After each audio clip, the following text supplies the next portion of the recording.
वबरकातुहू मोहम्मद गोहर फैसलाबाद से पूछते हैं कि मुफ्ती साहब, इमाम साहब के साथ 2 रकतें पाई, 2 रकतें अपनी पढ़नी है।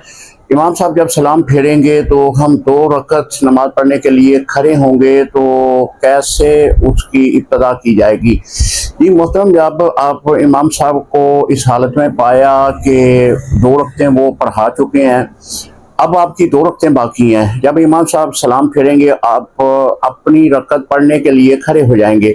सना से शुरू करेंगे, सूरत फातिहा के साथ सूरत मलाएंगे।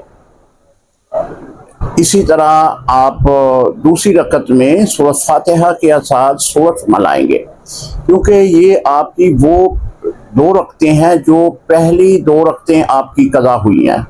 आपने जो इमाम साहब के साथ 2 रकतें पाली हैं, वो आखिरी 2 रकतें पाई हैं। तो लिहाजा इसका तरीक़ेकार यही है कि आप सना से शुरू करेंगे, सूरत फातिहा के साथ सूरत मलाएंगे, फिर दूसरी रकत में सूरत फातिहा के साथ सूरत मलाएंगे, आपकी नमाज मुकम्मल हो जाएगी। अस्सलामु अलैकुम रहमतुल्लाहि व बरकातुहू।